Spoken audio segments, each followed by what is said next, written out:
Dear Venerable Sisters, Dhamma friends, today is our 5th day and the 5th question and answer session. We'll cordially invite Ananda to start with the written questions. Please. Avasara Swamini. Today is the day 5 at Jhana Grove in Serpentine, Western Australia. Today is the 25th of January 2020, day 5 of the 7-day retreat conducted by Most Venerable Udayiriyagama Dhammajiva Maha Thero at Jhana Grove in Serpentine, Western Australia.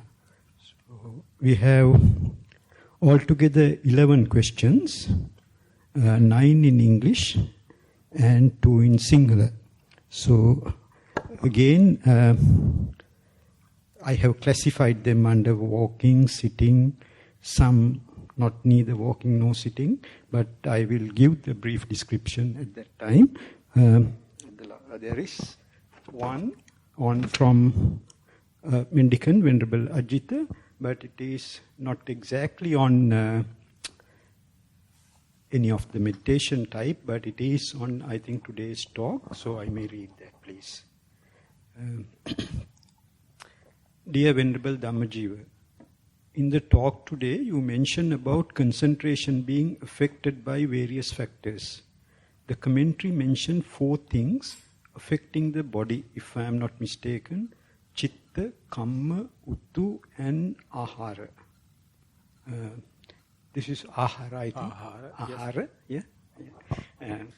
Nutriment, I think. Yeah. I don't know if I am being superstitious, but most of the time during retreat, I tend to avoid certain food because it usually triggers ill will or sadness during meditation.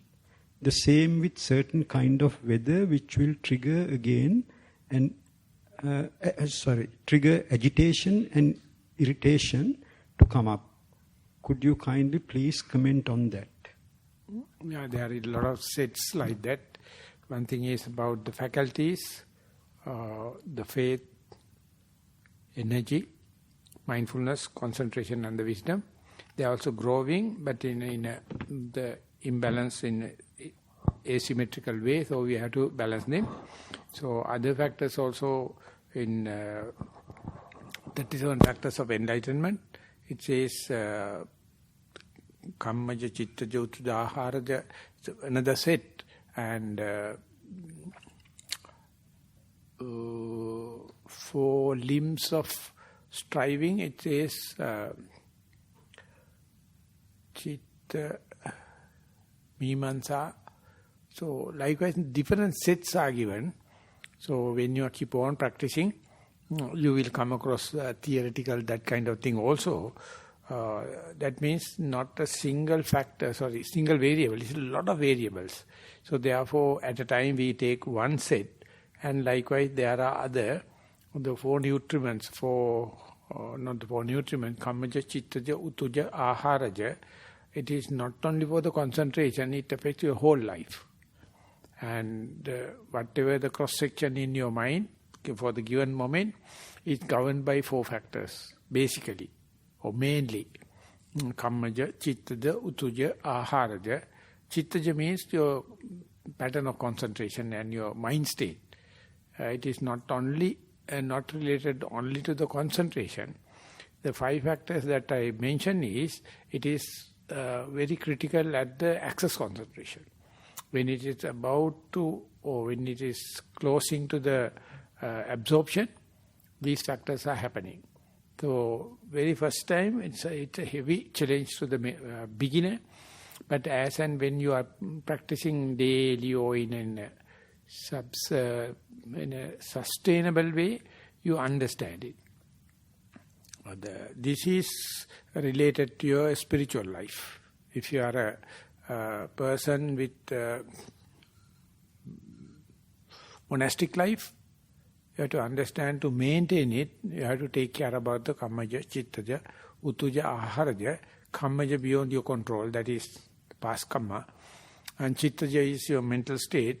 Uttu, when we go back to Sri Lanka, basically the main meditation centers were in dry zone. Hardly we find meditation centers in the wet zone, except Kurunagala, Malideva Maharatan Vanse, and the Pilikuttur. They are the only two things we find in the wet zone.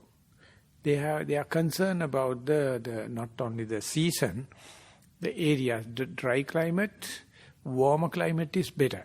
And in the rock caves, like that is related to the Utu Ahara, the people give a lot of things. So when you are giving, if you do not select, they provoke different emotions.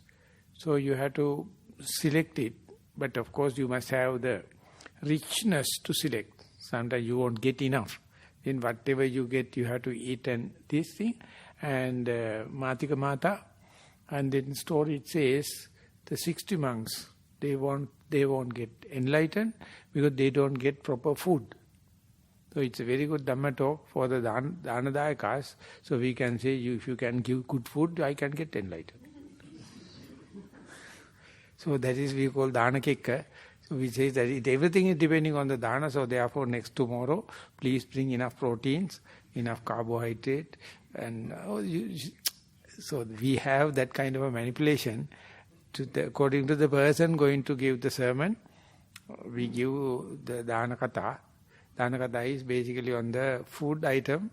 Pandita Sayadaw is very, very careful. He says, at a time you have to give it and then ask the people to think about what is suitable for the mendicants, and that is none of their business.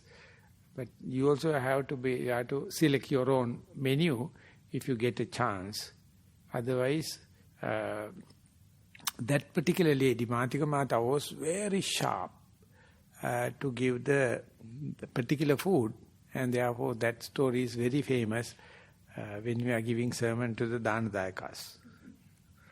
Bhante, the next part of the question is, at the moment I can't report anything during sitting session as I haven't been able to notice the transition prior to being knocked out within inverted commas.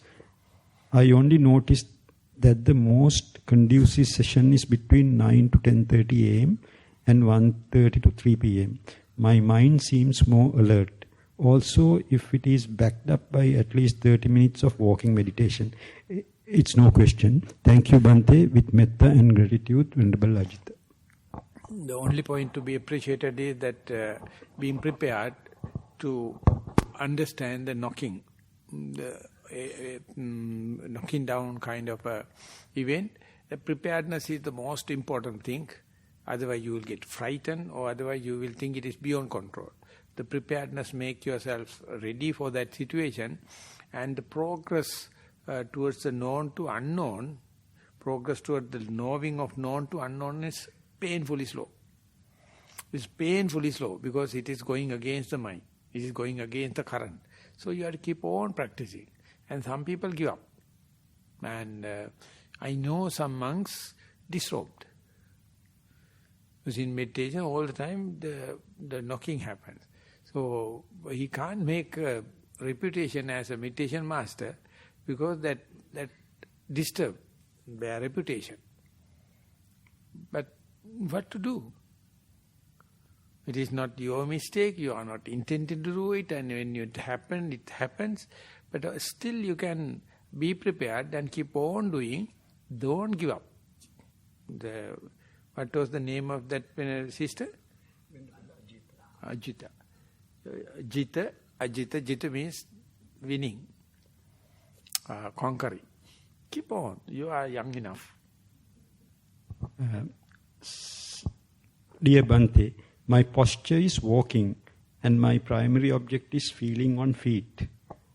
In a good session I had this morning, I felt the initial hard and painful feelings on feet for a little while. Then I felt the connection between feet and head through flow of energy.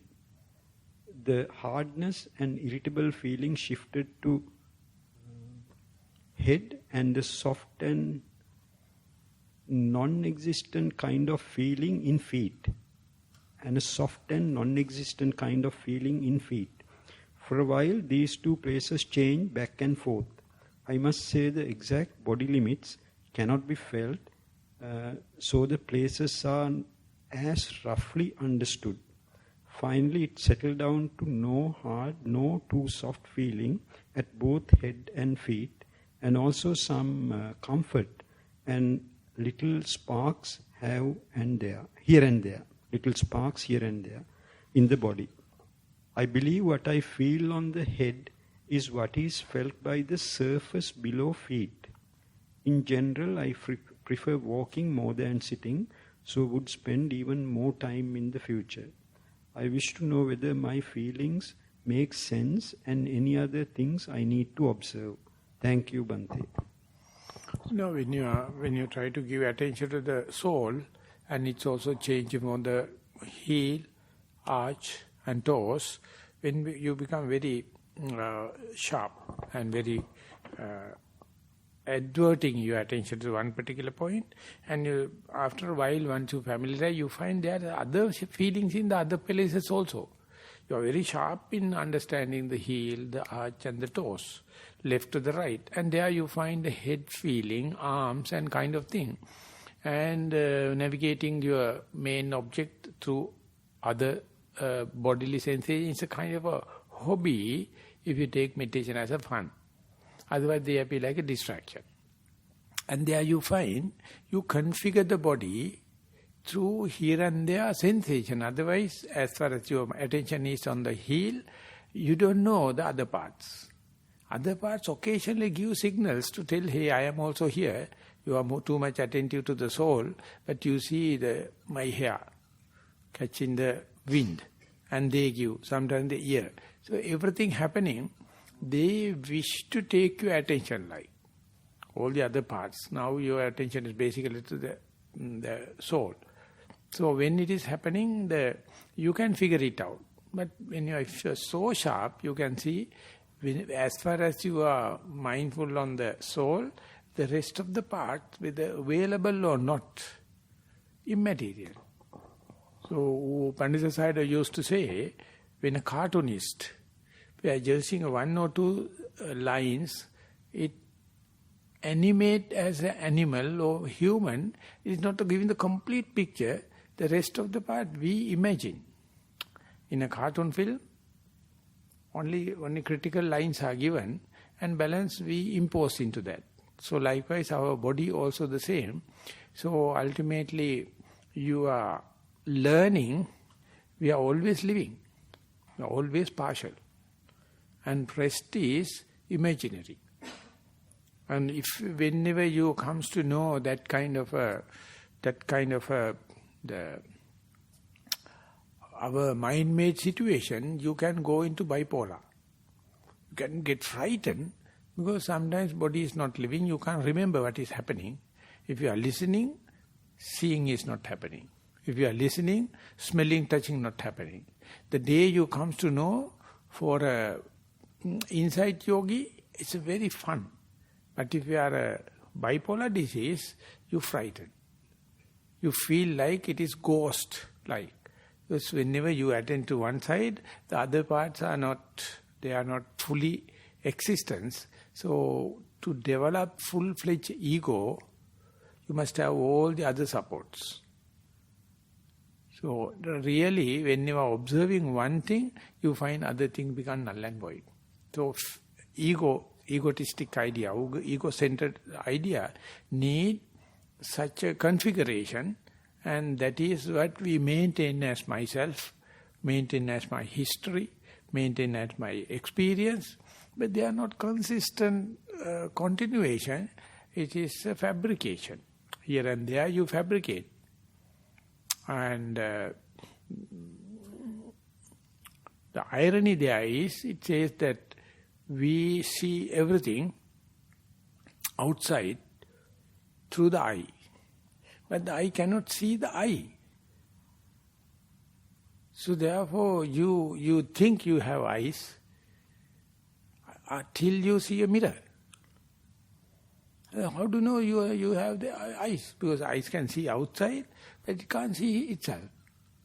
So through that only we get the highest entertainment. If you become blind, finished. Whole life finished. So likewise, that it says, to indicate it, the commentator says, the tip of this finger cannot be touched by its own. It has to tap by only another tip of the finger. I don't know, it's make the sense. Your fingertip is called angilibittere, cannot be touched by itself. It must be touched by another one. So therefore, the moment you become mindful, you don't know whether you are mindful or not. It's becoming mindful, and awareness of the mindfulness is separate. So whenever you become mindful on your body, you can't say I am mindful of the whole body. Maybe one hair or one organ like eye, ear, nose. And it appears to be the whole body experience, but it's utterly partial. So when all the five together, the full-fledged ego happens. But never in real life, eye, ear, nose, tongue, body happens. They are taking turns in such a swift way, ultimately appear like holographic photo. And it is often 1/5 is reality, 1/4 is imaginary. So that to happen, all the time we must have 80% ignorance. 80% ignorance, otherwise you won't claim, this is me. So this is not only for the human, even the animals they have. But example given, take a beehive. The individual bee, basically female. Males are appearing only once in a season, and the individual bee, they don't have a soul. When the whole bee comes, the queen passes orders, and it has a life. And when the individual bees, they are just servants, they don't recognize themselves as from the human point of view. So when the sun happens, each and every bee going out, so there is no hive as such. When the rain happens, every bees come together and you can see the hive. So likewise our individual cell, our individual organ, our individual limb, they don't have self.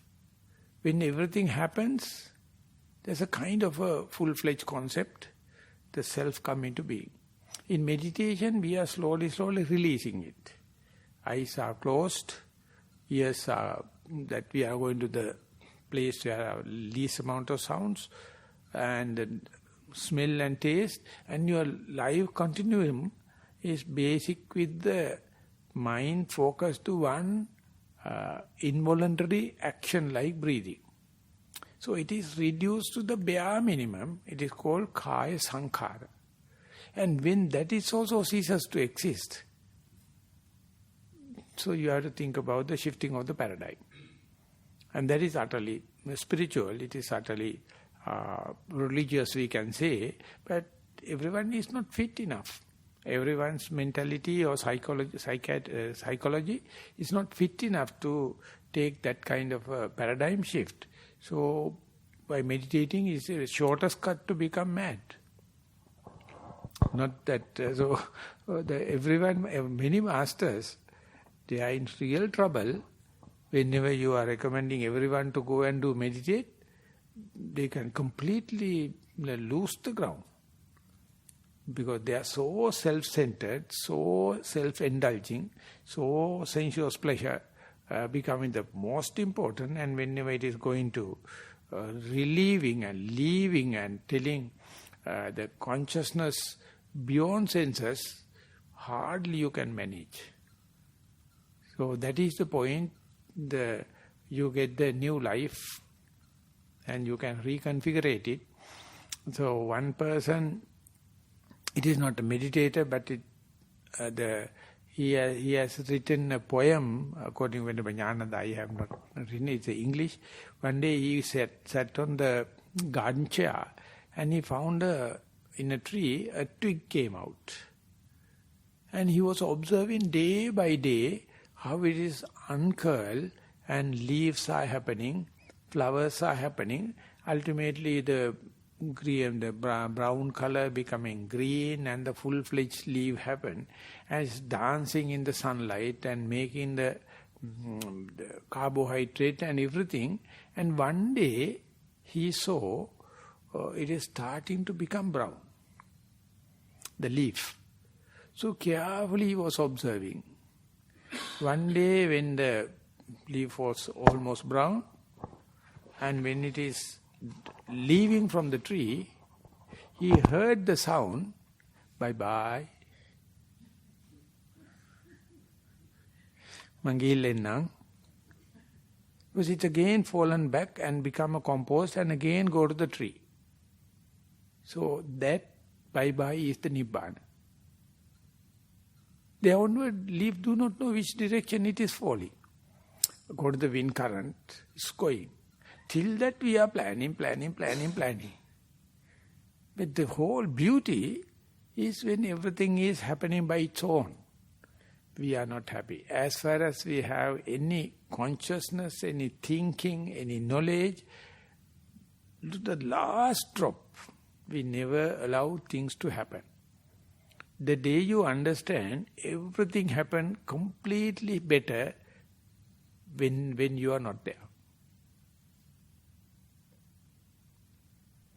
So, when the retreat is happening, your family members will be so happy. The bloody mendicants are not at home, so they can be very happy about, and they are pressing the organizers, why don't you make it 10 days instead of 7? Because these all troublemakers are not here. The day you die, the world will be very happy, whether you enlighten or not. Because whenever we are here, we are always manipulating. We are always manipulating. So we feel like if we are not manipulating, what is the use of being the boss or being the ayya venawa, akka venawa? That is the way, my terminology. So imagine you are living like a dead. Then you can see the beauty of the world. But the eye can't see eye. So therefore you can't see the world without you. To have it, you must have renunciation 100%. While living in the earth as a stranger, like a person came from Saturn.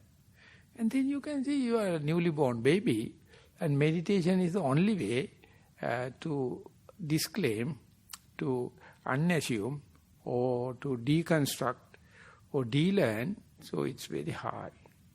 So these are the partial opening for that kind of understanding. But this kind of thing we never recognize as understanding. We recognize our knowledge and memory and all the experience as understanding. But all are nothing but a friction. Thank you, Bhante. May we go to the next question. Dear Venerable Bhante, this is on walking meditation. At standing, I noticed that my foot was not quite still. This while applying sati to the foot. Though very slight, one could notice that it was moving either towards the right side of the foot or the left side, or moving towards the heel or the toes. One could see the anicca side of things, the arising and fading away phenomena. Then when walking, one could see the anicca again when the position of the foot changed from lifting, raising, lowering and stepping down. The change from left to right foot. When I had completed walking a lap on the path and stood at standing, I felt this represented my death and that I should stop roaming around samsara. Then I remembered Buddha's words to Angulimala, I have stopped, you are still running. Then I realized that I am disregarding Buddha's word and turning like a mad and foolish person, forgetting death is dukkha, forgetting jati, jara, vyadipi, dukkha, pancha upadana skandhapi dukkha, I am trying to make another birth, turning around and still roaming in samsara. I remembered the Dhammacakkappavattana Sutta, the wheel of the Dhamma can only roll forwards, never backwards. Disobeying Buddha, I am moving backwards, forgetting parideva, soka, etc. and trying to crash into a mother's womb again. Can one call this insight? Please advise. Many blessings. Can one call this? Can one call this an insight? Insight. Please advise. Many blessings to you, Bhante, with metta. Name is there, Sunita. Name is there. Yeah. So these are what you call contemplative thinking. Whenever happening in the meditation, it's utterly changing yourself. Contemplation never change yourself. It is lucrative. It's what you have put into the mind and it is vomiting now. That's called deductive knowledge. This is called the theoretical knowledge. It's very lucrative so that your sati will be completely disturbed and keep on storytelling, keep on proliferating. And that is what we call papancha. And so in the meditation, very difficult to see which is reality or a concept. So what I am talking, thinking, attributing this as a concept. So these all technological terms and everything utter concept. When you are understanding, you are no more the same person. That is the difference in reality. But Mahasi Sayadaw writing the treatise is telling that whenever the direct touch leading, behind the direct touch, always commentary is happening, always deductive knowledge is happening, always inferential knowledge is happening. So that no harm as far as the direct touch is leading. But the moment the inferential knowledge and theory goes and direct touch becoming secondary, you are fantasizing, you are in daydreaming, so this kind of thing happen only to the Buddhists. Other people, they don't have that kind of thing. They are just try to maintain the practical side as such. Otherwise, they know, I am thinking. But the Buddhists, those who have higher learning, and I directly accuse telling those who have Abhidhamma, very difficult to deal with. Very difficult to deal with, because not that it is happening completely out of thinking. It is happening out of little bit of practical knowledge, little bit of touch, little bit of direct understanding, but proliferating. And that part in our Theravada teaching, lost. But it is highly appreciated, highly specialized in Mahayana. And Vilabha Jnanananda took it from Sanskrit sources, and he wrote, specifically taking the Madhupindika Sutta, the Buddha is teaching, but no commentaries on that, because our commentary itself is a papancha. They are not practitioners. The Buddha Goswami Acharya, he says, I am not a practitioner, I am a compiler. I am compiling. So they are very, very, very good writers, very grammatical, language-wise proficient, and they are always leading. But unlucky enough, they are not practicing. But I am not accusing this particular person not to practicing. But the thing is, do not understand the concept and reality. And it is not easy. Lucky enough, Jnanananda put that book, the concept and reality, put into Sinhala, Sankalpa Sayatarthaya, because no one can do it except himself. And he take many sources from the Mahayana, and I can't understand why Theravada lost that kind of essence. It's a very sappy, very juicy to understand. It's a very, very nourishing, and it's a good, I would say it's a good lost. Chunky area. So I tried my best to associate him and to understand it. I think Jnanananda also very happy, and he taught me, but it's very difficult how to discriminate the concept and reality. So, but don't look down telling that it is lucrative, it is inferential, but it must be there, but don't put the cart before the horse. This is the best example. You have to keep the horse before and the cart to follow, that means reality or direct touch in the forefront, and then the deductive thinking and other. The Buddha says, Pachakka Siddha, Anumana Siddha, Saddhaya Siddha. Pachakka Siddha means direct in front of your eye. Direct confronting. Anumana Siddha is this one. How to interpret it. What is the commentary about it. What is the relationships and kind of thing. And still you can't complete the picture. There are some areas still you can't explain that come under the Saddha. Saddha means you have to believe. So this is how our knowledge is happening. So partly it has gone with direct touch and then start proliferating, and it is being my own proliferating, I get succumbed. It says that you get inundated with your own thinking. The best example the Buddha given, the fig tree. It's a kind of a fig. Very tiny seed. It's like a mustard seed. When you put into that, sapling is coming up.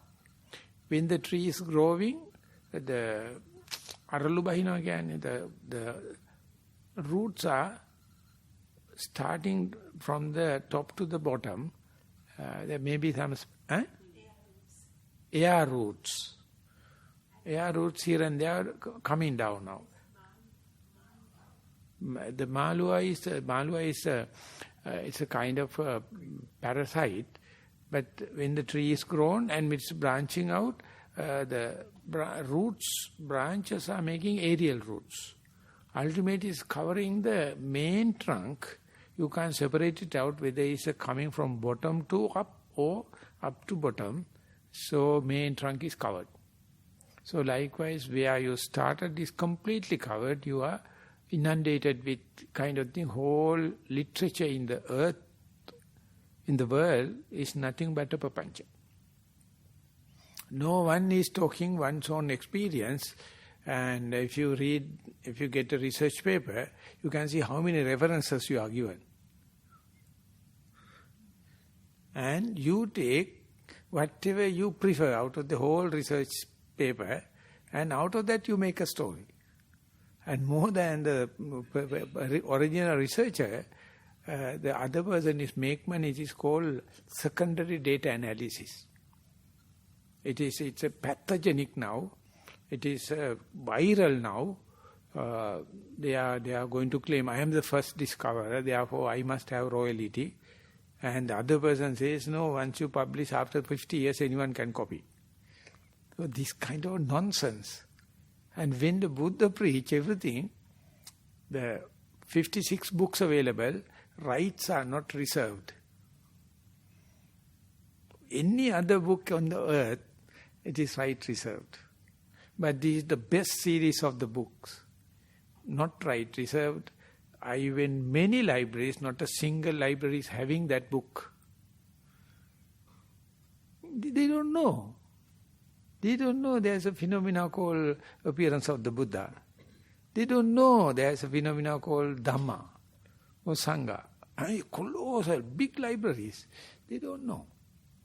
But that is only knowledge Buddha gave to the humankind, any person can use. All the others, the right research, even photostat copies, you have to take limited, otherwise they can sue.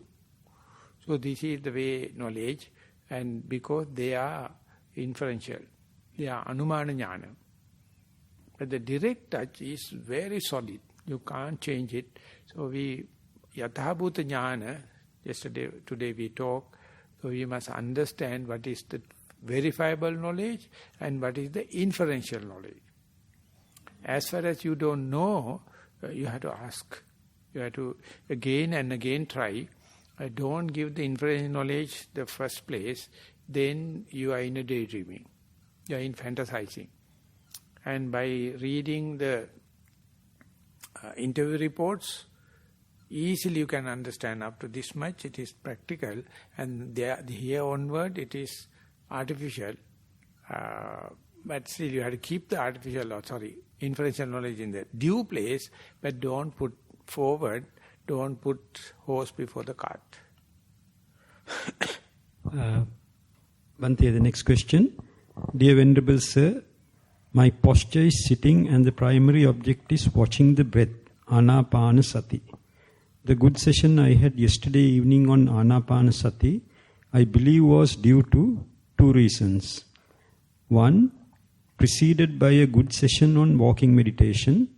Two, a new experiment I did to set my focus on the points that gets the sensation of in-breath, i.e. the upper parts of the nostrils and the out-breath on the lower parts of the nostrils. I continued to practice watching the airflow inwards and outwards for approximately 30 minutes. Occasionally, thoughts and pain in parts of my body, knee and back, came into the scene, but in a dull manner. I could maintain my watching of the primary object, and the pain and thoughts were treated as part of the game. But after that, the back pain became stronger. Within brackets, the back pain is an existing condition due to a stretch muscle I had for the last 7 months. Continues. While continuing, I felt my posture was changing, bending forward. The upper body was gradually tilting more and more towards the front. This was stretching my affected muscle, and the pain was increasing proportionately to the bending of the upper body. Anyway, I continued, again treating that as part of the game. My mindfulness occasionally broken, but comes back home. Then I started feeling a tingle on the corner of my mouth. First I ignored, but then I felt a mild drooling of saliva. By now the body was tilted heavily onto left front, as felt it. Determined to continue, I managed for another 10 minutes or so, but opened my eyes finally to avoid an embarrassing situation and found my clothes were wet with the drooling. My question to you, Venerable Sir, is 1. Is this a known or usual situation among meditators? There is another one. Number 2, should I continue the session withstanding the pain and the drooling? Thank you, sir, for your excellent teaching. P.S. I apologize for the gross nature of this report from all.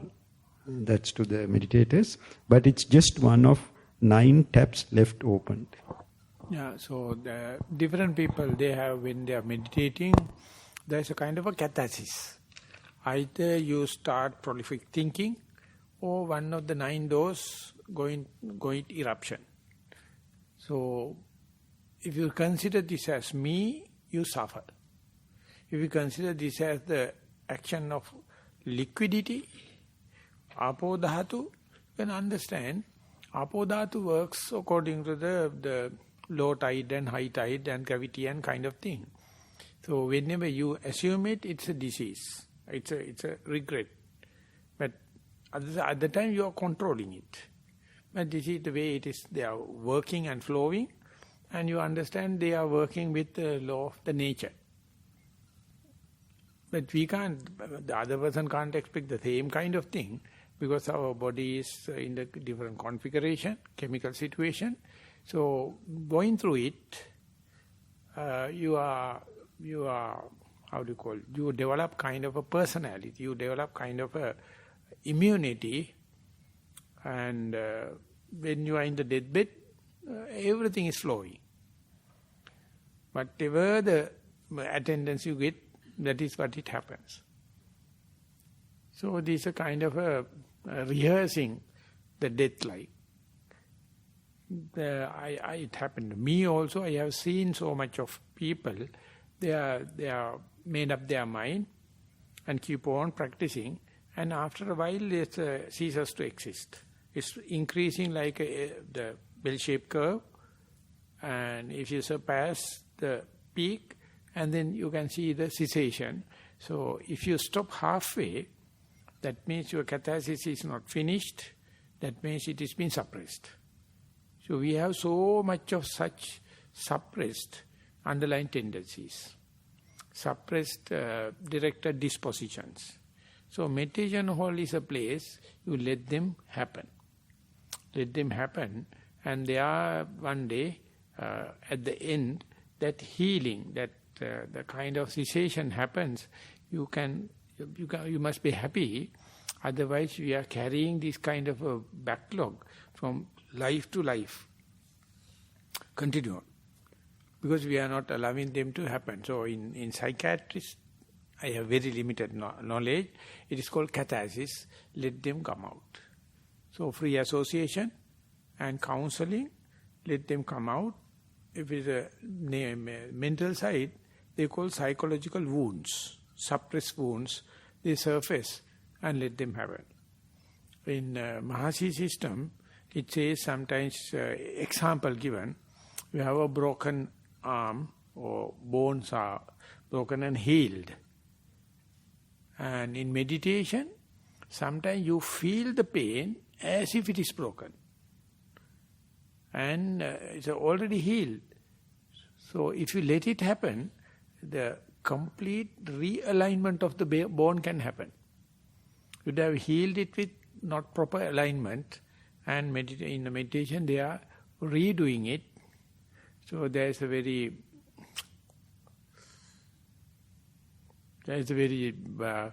good story in Sinhala, but I don't know how can I translate. There was a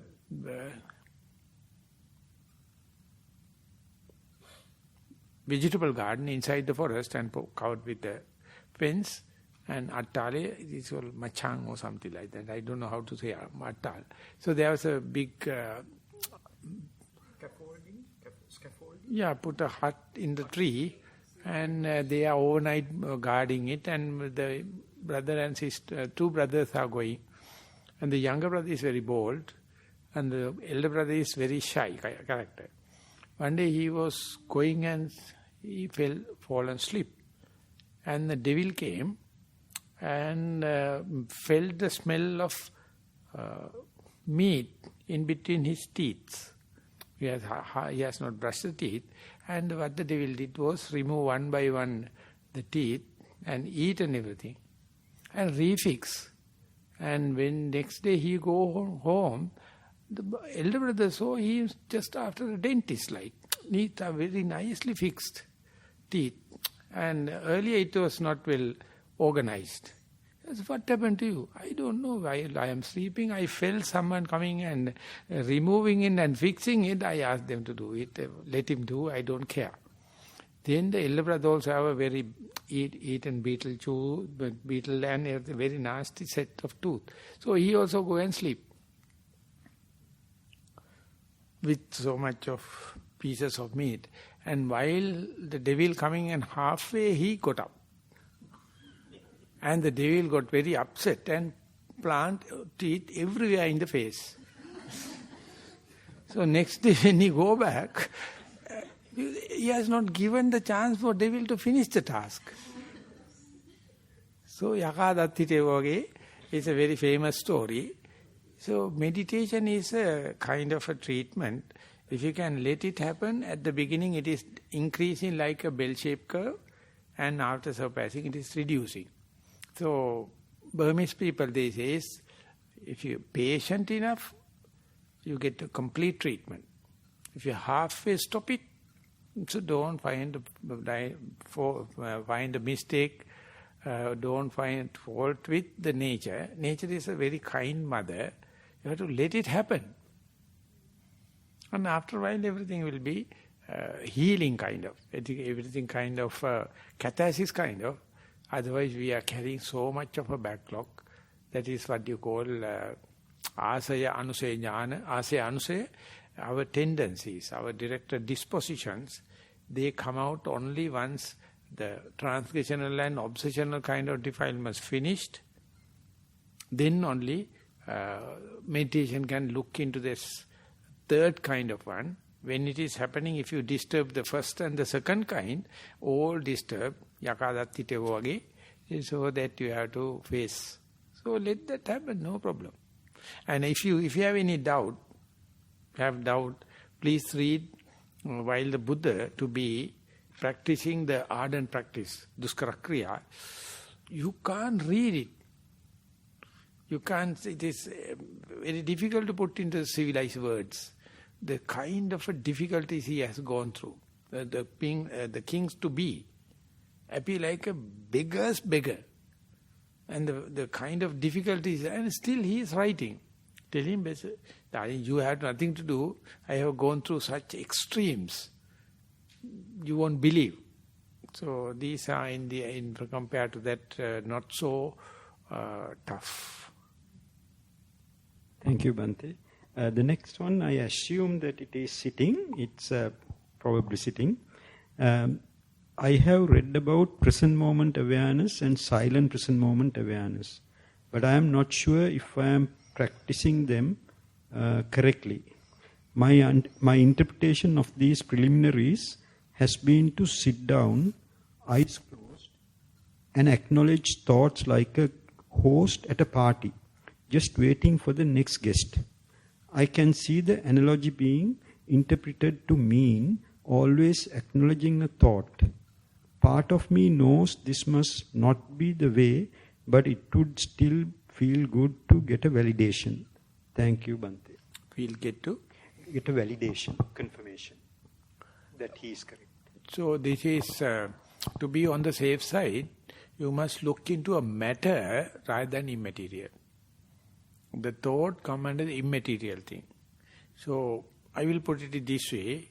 In a sitting posture, I assume 2 is a sitting posture, make a determination not to do something. Not force breathing, not looking, not hearing, not smelling, not tasting, not touching. But seeing can happen. Hearing can happen. Taste, everything can happen. Looking and seeing, you have to understand. Listening and hearing, you have to understand. So there are passive and active part. So only task you have to do is don't do any conscious thing. That is your discipline. That is not the morality. This is not the moral behavior. This is a concentration discipline.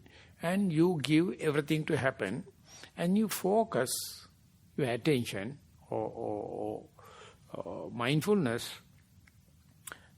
Here, now I am not dead.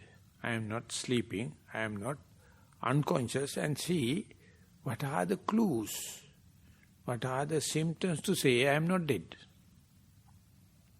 So living is happening perfectly whether you do something or not.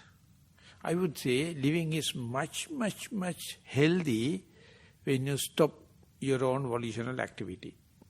But the thing, the observing mind is not disciplined enough because never in your samsara you have given such a not doing kind of observation, and not doing is not happening, not equal. Happenings are there. The life continuum is there. You know you are not sleeping. You know you are not unconscious. And something will tell you to indicate I am not dead. After years of experiment, the Buddha found the breath is the bare minimum intrinsic character of the living body. That is why Buddha recommends the breath. And there are also Buddhists, when they are going to do Anapana, they more often they do force breathing. So basic principles are broken. So even then it's happening, don't worry. Forgive and forget about yourself. Even the force breathing happen, let it happen, but understand that is what you call manipulation. And everything happening, you understand when yourself is not there, when the doer is not there, body is healing. When the self is there, when the doer is there, everything is imbalanced and partial. So while observing, Mahasi Sayadaw taken much effort to say why Buddha is giving priority to the Kayanupassana, that is something verifiable, gross body. Instead, if you go to thoughts, you have no margin between the concept and reality. You lost from the beginning. So you don't know what is happening. But the body, verifiable. It's gross, three-dimensional. It has its own specific gravity. So you can verify. So therefore better to start with Rupa. But that very knowledge is known as Nama Rupa Paricheda. In the knowledge, Nama is first and then Rupa second. But in practice, Rupa Nama Paricheda. Then Maha Sutta commentator asked this question. Name is called Nama Rupa Paricheda, discernment of the immaterial and material. But in practice, you must discern material and immaterial, material first. So this kind of a thing have a very deep roots. So Thero are the normal traditional teachers, always keep a rupa, always keep corporeality, always keep tangible thing first. And once that is become subtle and subtle, naturally meditation or mindfulness will lead it to immaterial. So instead don't introduce mindfulness with the immaterial thing, then you don't know whether it is imaginary, contemplative or the mindfulness. So safely, I would say, materiality. But in my age, I see some meditation systems based upon materiality, some based upon feeling, some on mind. And people start with the mind, they think they are very advanced. Or some people thinking they are on the feeling, they also think they are very advanced because the material is very, very preliminary. But lesser chances to mistake, lesser chances to fall into potholes. So therefore, if it is possible, please come back to the Kayanupassana or materiality, and once that is given the green light, you are qualified to go to the feeling and the mind, according to the four foundation of mindfulness, and last to the Dhamma. Next one, Bhante. Dear Bhante, after many years of samatha meditation practice, I am now enjoying the vipassana practice for a few years. I enjoy it very much. Since late, I am experiencing the following during and after meditations. 1. Pins and needles all over the body. 2. Sounds of insects. 3. Sound of blood circulation in the body. I wish to add that my preference is for walking meditation.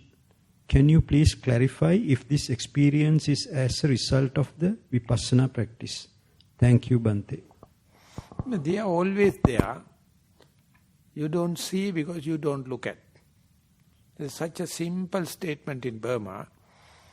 You don't see them because you are not looking at. Because you are looking something else. So these are all gone, null and void. So things are there. What you see, that you are. If you are searching for something and look, that means you are forgetting about the rest of the world. And if you allow them to happen choicelessly, it's a completely different story. We never learn choiceless awareness. So therefore, I think Ken Wilber found this term. This is the first time appearing in the book No Boundary. And then onward, everyone is using it. Just let the thing happen without a prior preconceived idea or premeditated selection. Just let it happen. The ego cannot exist. Ego is there where the choice is there. Choice is there because of your directed dispositions. And you see the world according to your choice. So therefore, when two people look at the same thing, the interpretations are two. And you are also looking from the two times, interpretations are different. So therefore, vipassana or samatha, whatever it may be, we are so choosy. And whenever Jnanaponika is explaining it he has taken enough pain 60 years ago. 60 years ago, Power of Mindfulness, he is quoting one book known as Little Locksmith. And he says, by selecting one, we are neglecting so much, all of them go on forever. You don't know the damage you are doing. Instead, if you can have the equal suspended attention, evenly suspended attention, or suspended decision, you are not arguing there. You are adopting into rather. And you are non-reactional, non-coercive. You are childlike. We can't. We are always choosy. And according to our choice, the world appears in a different ways. So therefore, in a very advanced level of meditation, it's almost like Taoism. Taoism, let the thing happen and don't change it, don't move it, then you get committed, you are answerable. But if you let the things to happen, most beautiful thing, the most aesthetic thing. So just like you are sitting in the bank and just see the flowing river. Don't fork fingers. If you fork your finger, river will get disturbed. And you will get wet. The river never come and wet. You are the person forking fingers. So humankind is such a notorious animal, always manipulating. Specifically the civilized people. Early aboriginals and kind of thing, they go under a tree or go have a cave somewhere and live and finish. No signs. But now, in this monastery, I never see much of a signboards. If you go to a Burmese center, so much of signboard. This plaque is donated by them, and that one is another one, and everywhere names. Urulaya giya para wage. Kandastari. So you have to behave in such a way, just like wind. Wind is going through the forest, and if a rock is turned, and if it's a bamboo-like thing, it swing. It's a big rock, big tree, go in there. But imagine, can a battalion of army can go through the forest? No. But the wind can do. After the going, forest is the forest. So in meditation, we try to see, we are at most choicelessly be aware. So when that happens, when Chancha never discriminate samatha and mind, samatha and vipassana. Just see things as they are. Whether you are looking, call it a samatha or vipassana, world is always teaching. But you are not innocent enough. You are not humble enough to see as it is. You see through your tinted glasses and you interpret it like that. So not to have that kind of a influence and to just look at it as it is the most wise person can do. All the others manipulating, changing, adjusting. It is called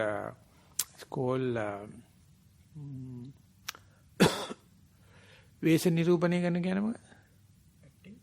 Vesa nirupane. Makeup. It's makeup. Our whole life is a makeup. Up to the age 6, we are just children. Then onward, makeup. So I am asking trouble, but I am... Females are more towards that. Huh? Huh? I agree with you.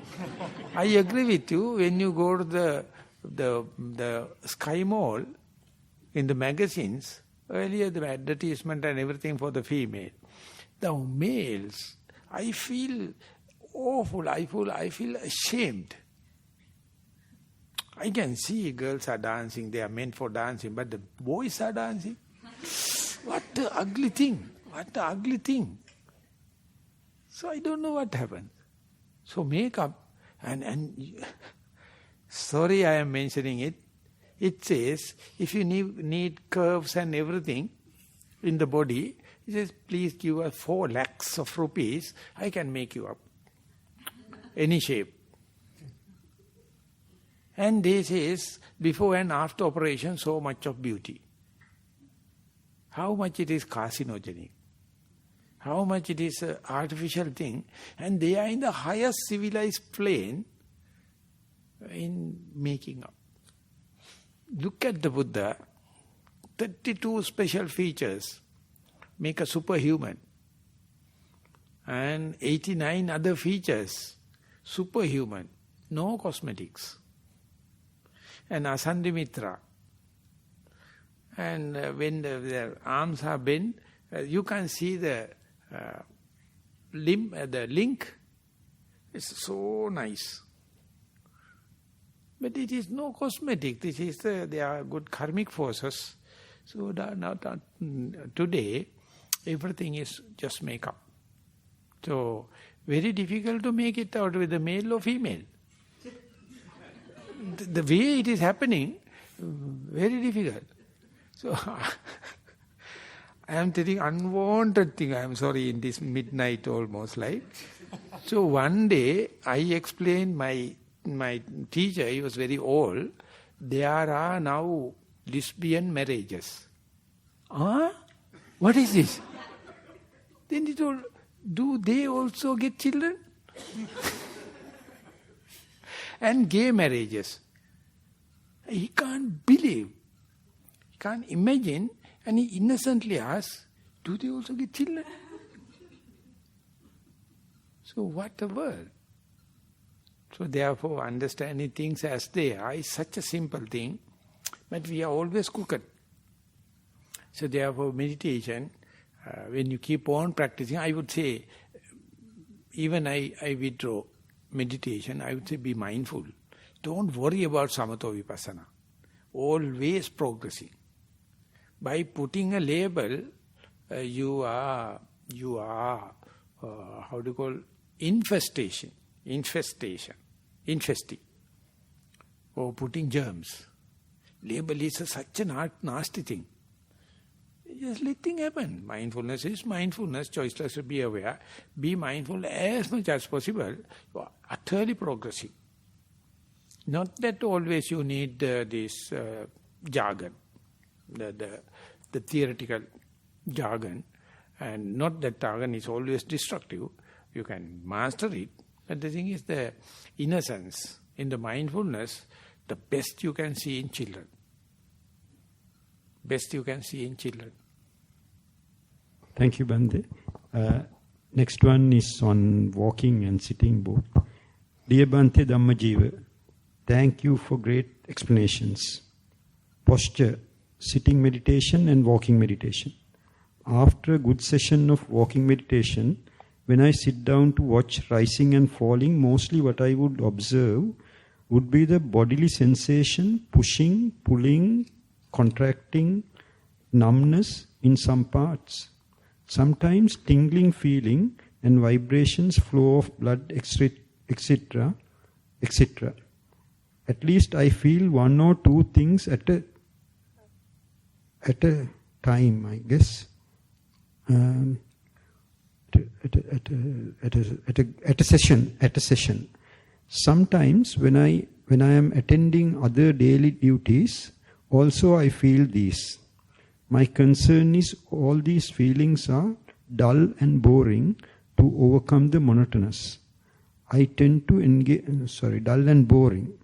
To overcome the monotonous, I tend to engage in other activities. Feel like leading a dual life. On one hand, I realize that there is nothing, and on the other hand, have to keep up with the conventions. My question is the way to go beyond this dullness. Further, could you please explain flux in detail? P.S.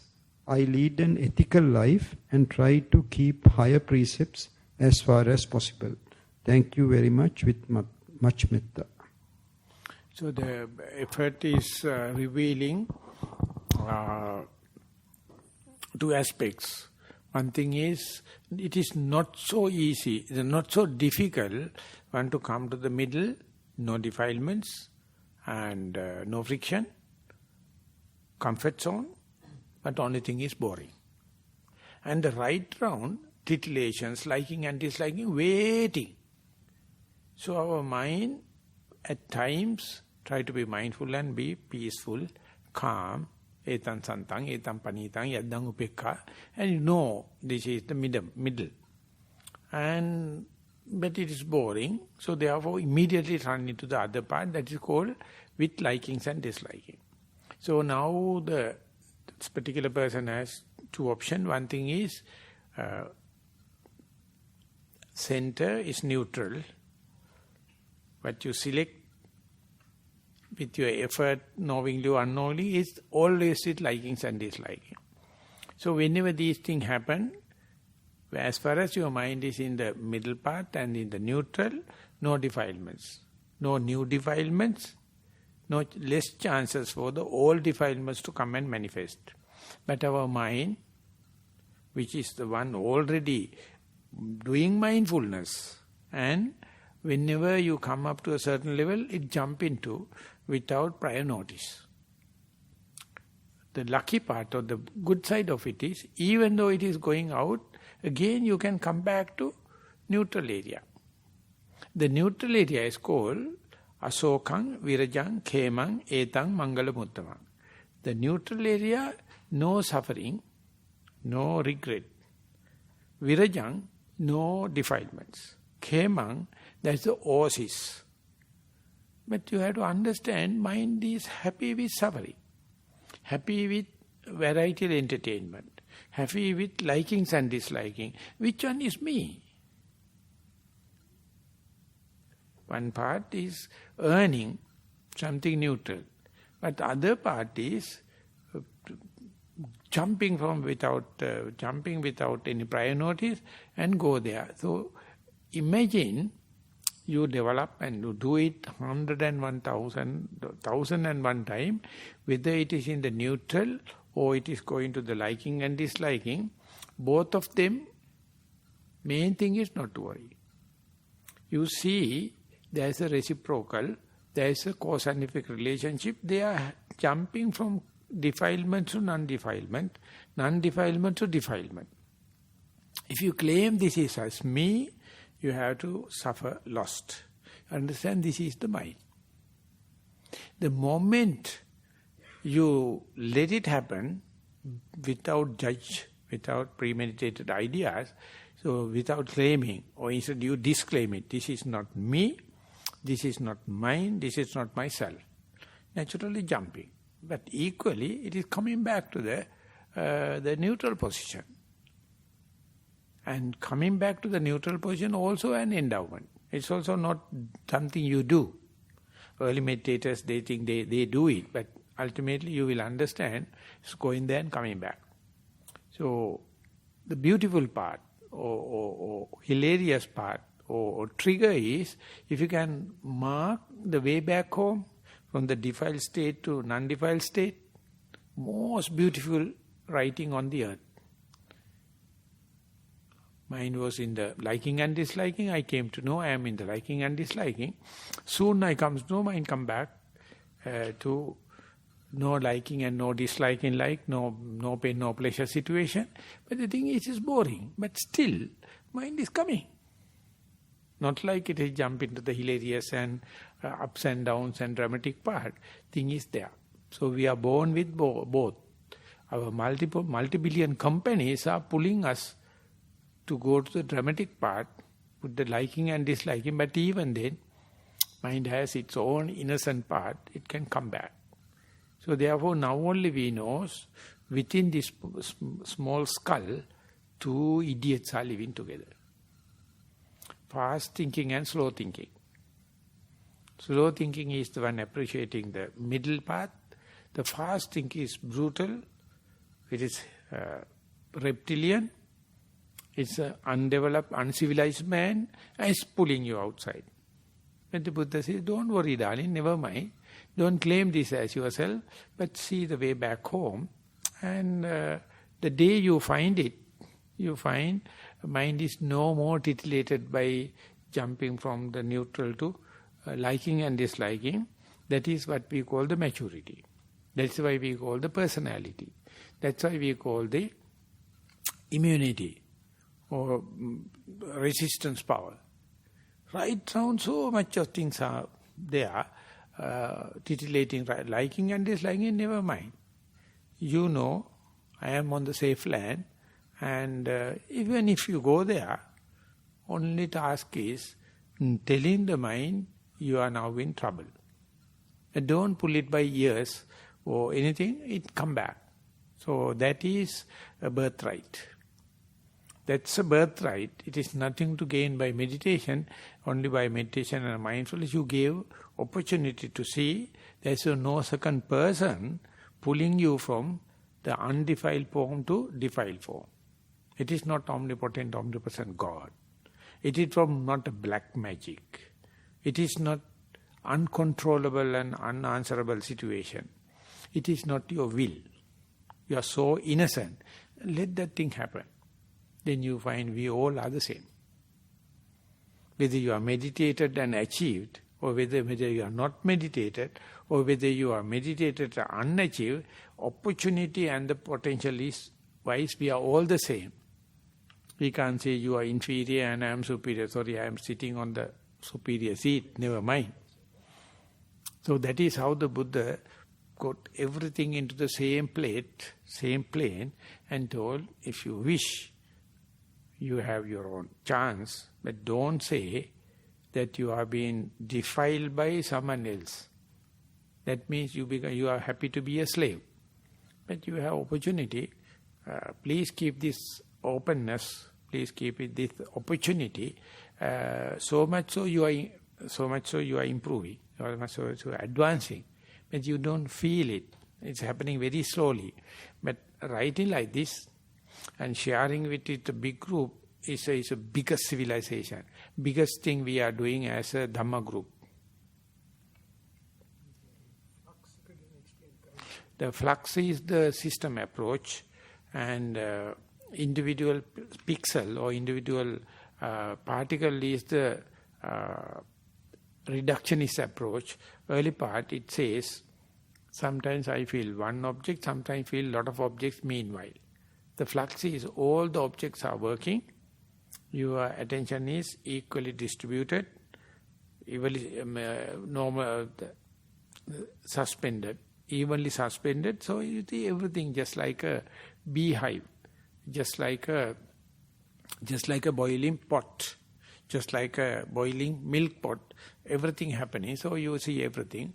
Oh, Pandita Sayadaw used to say, there may be sometimes in your houses, the group photos.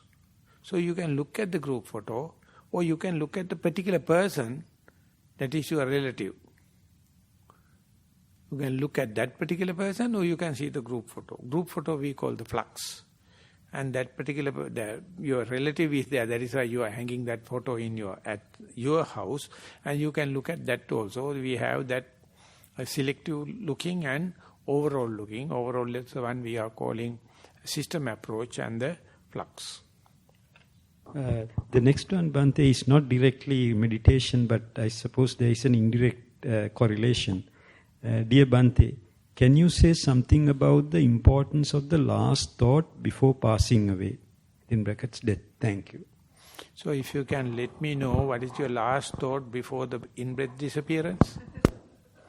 Before the out-breath disappearance, exactly the same.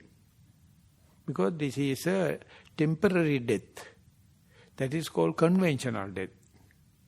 So we are experiencing the death, the momentary death and the conventional death. So observe the out-breath, disappearing out-breath, disappearing in-breath, disappearing rising mode, disappearing the falling mode, and observe the mind.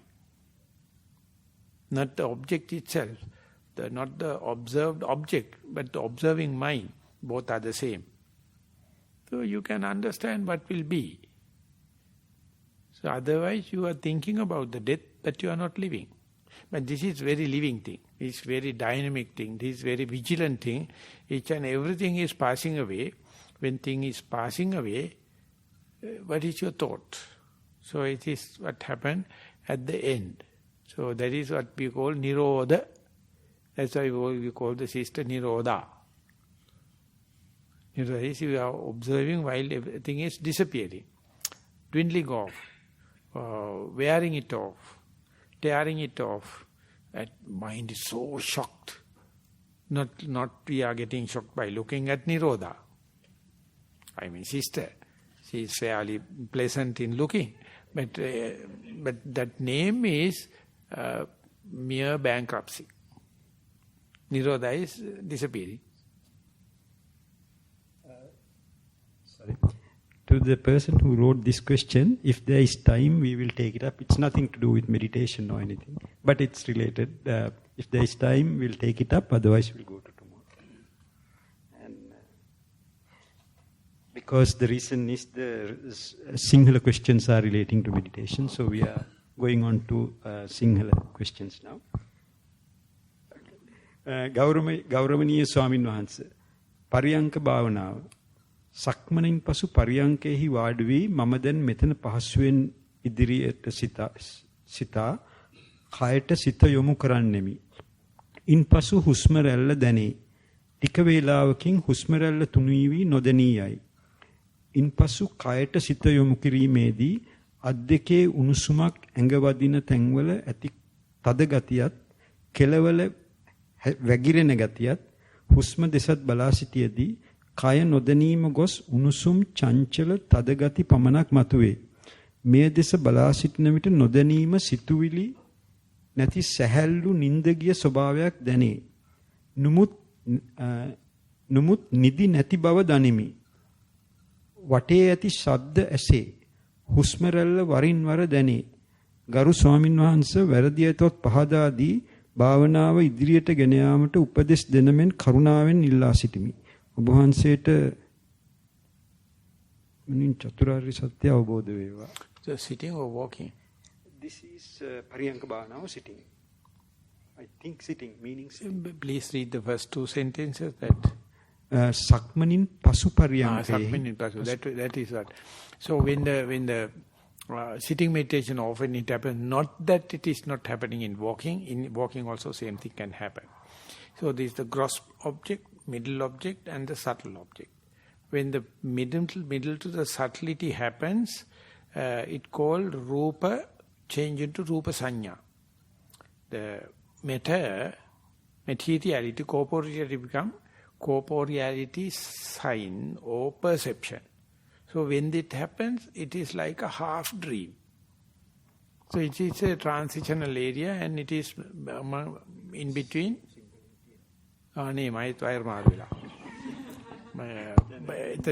රූප සංඥා බවට පත් වෙනකොට තමයි ඔය කියන දේ සිද්ධ වෙන්නේ. එතකොට science and mystics දෙක අතරට හිත යනවා. scientistලා හිතනවා ඔතනින් එහාට බොරුව කරන්න කියලා.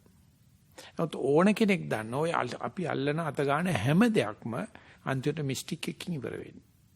ඉතින් මේ රියැලිටි එක මේ වගේ concept එකකට මාරු වෙනකොට අපි ඔක්කොම භාෂාව, අපි ඔක්කොම ව්‍යාකරණ, අපි ඔක්කොම පුළුවන් කාරකම් තේරම නිකන් කොම්පෝස්ට් බවටපත් වෙනවා. ඒක නිසා ඇකඩමික්ස්ලා, සයන්ටිස්ට්ලා මේ භාවනාවට කැමති නැහැ. මොකද එතකොට ඒගොල්ලන්ට බවාගෙන කන්න ලෝකයක් නැති වෙනවා. ඉතින් ඒක වෙන එක ලක්ෂ වාරයක් වෙන්න දෙන්න හැමදාම නිින්ද යනකොට මොකද වෙන්නේ කියලා බලන්න. මේ අපි දන්න ත්‍රිමාන ලෝකයක ඉඳලා හිත හිමීට ඇකිලිලා අන්තිමට අපි හීනෙකට යන්නේ ඒක අපිට කියලා නෙවෙයිනේ කරන්නේ. ඒක කොලේ වහලානේ ගහන්නේ. ඉතින් ඒක නිසා කියනවා you must know how to awaken to a dream කියලා. Awaken to sleep කියලා. It is impossible task. But Carlos Castaneda explained when ආයතන සිංහලට කාලොස් කැස්ටනීඩා කියන රචකයා ලියනවා මෙක්සිකෝවේ මිනිස්සු නායකයා තෝරන්නේ නින්දට අවදි වෙන්න පුළුවන් මිනිහා විතරයි කියලා. නැත්තම් ඒ කණ්ඩායමේ නායකත්වය දෙන්නේ නැහැ. ඒගොල්ලෝ ගොඩක් ක්‍රමසාවිදි තියෙනවා.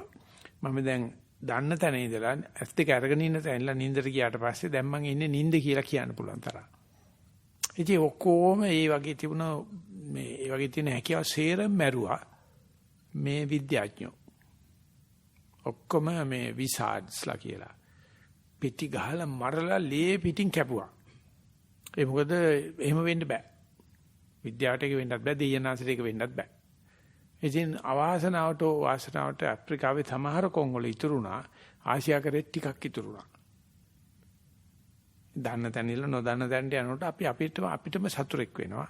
අපේ දැනුම අපිට බාධා වෙනවා. අපේ හැම හැකියාවක්ම අපිට බාධාවක් වෙනවා. වෙන්න බෑ ඥානানন্দ ලියනවා all your credit will be in debit in long run කියලා. ඔබ උපයලා තියෙනවා මොන හරි තේරම ඔබේ ගමන්ට බාධායි. ඔබ යමක් ඉගෙනගෙන තියෙනවා ඒ තේරම ගමන්ට බාධායි. ඔක්කොම අතහැරපන්. අතහැරපුවාම අපිට දැක ගන්න පුළුවන් රූප සංඥාවක් බාටපත් වෙන හැටි.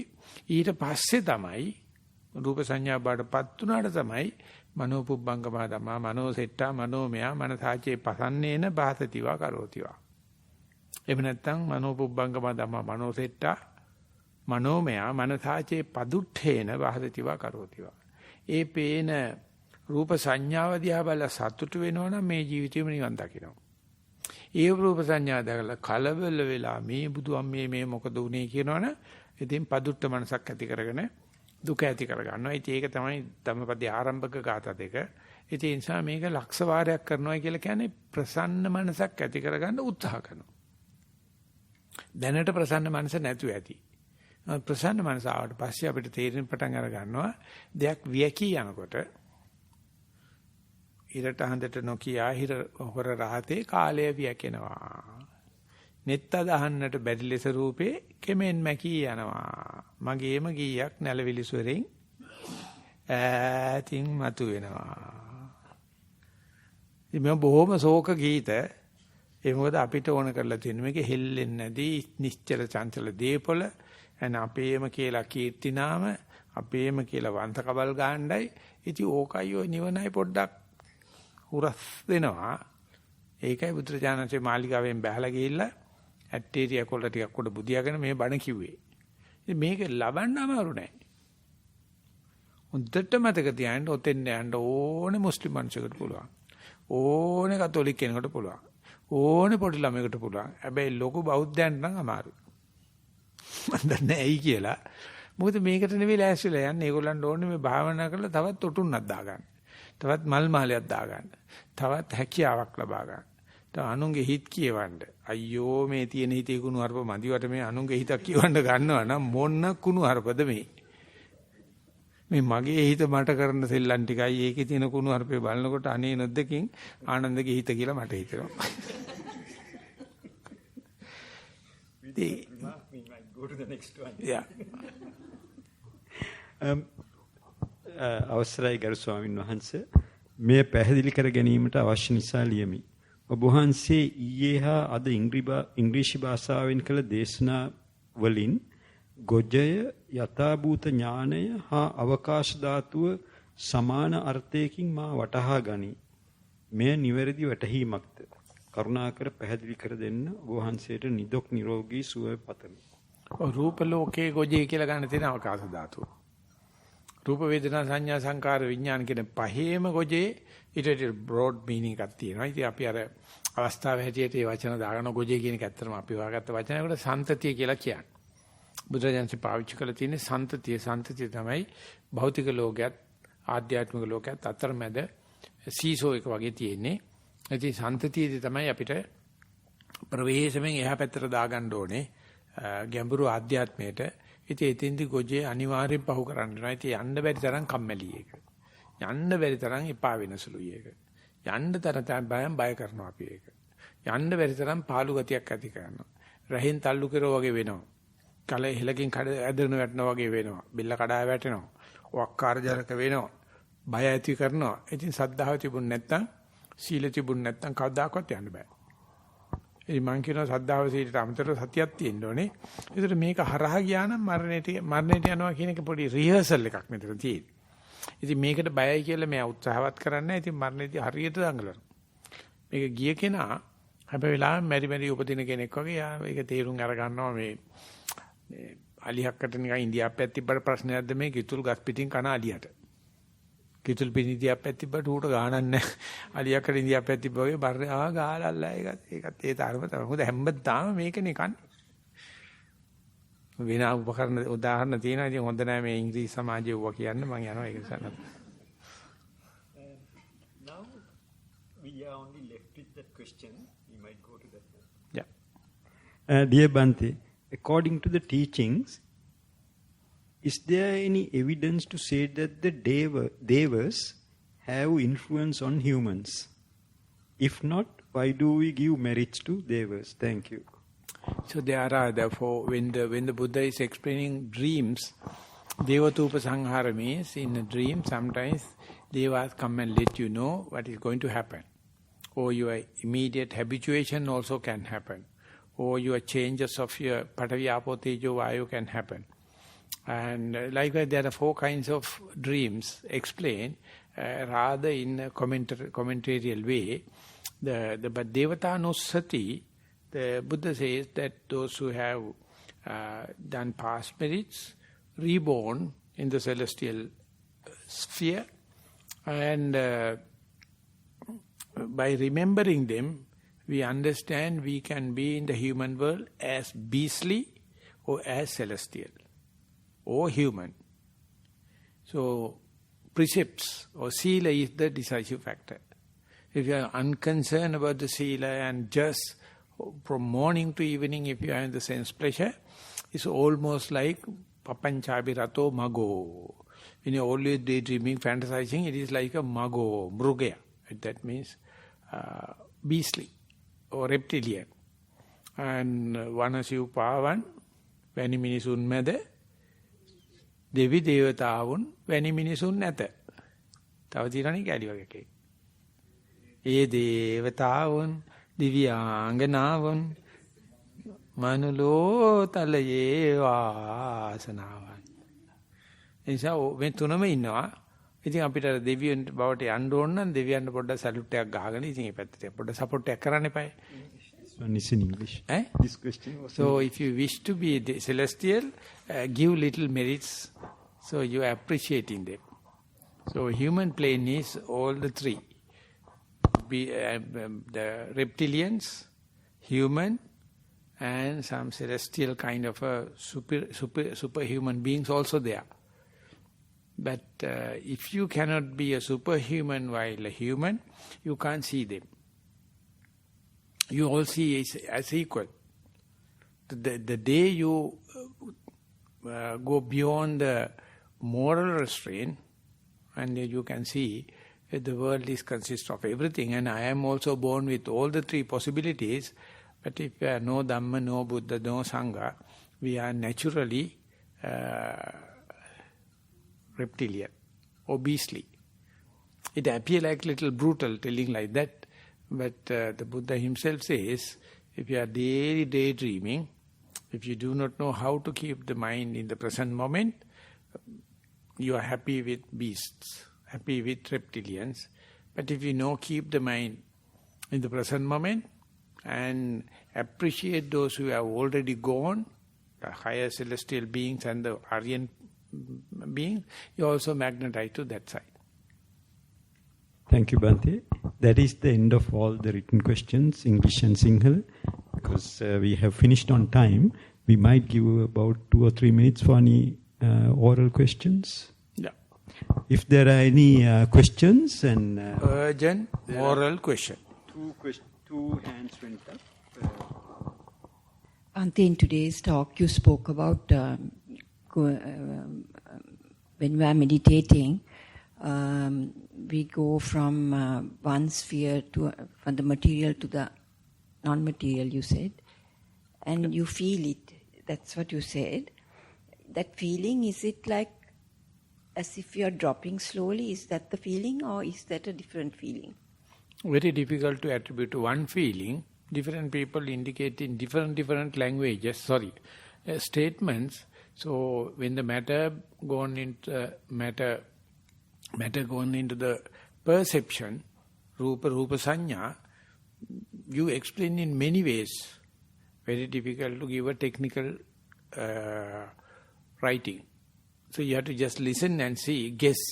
This may be the area you are explaining. So if you can share with us about your experience, we may gauge it. When I go into deep concentration, Bhante, then I feel as if I'm like dropping. Like What do you mean? What do you mean the meaning? What do you mean by dropping?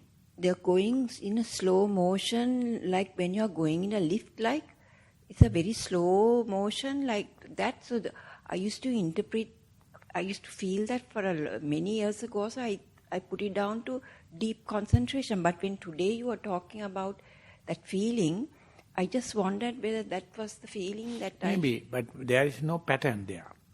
Whenever you are going to the Rupa Sanya, your Rupa, isn't it? Yes. Yes, that is the problem. No, never mind. When you go there, all the patterns, all the grammar, all the language loses. It's not always falling down, it's not always coming up. All the things can happen.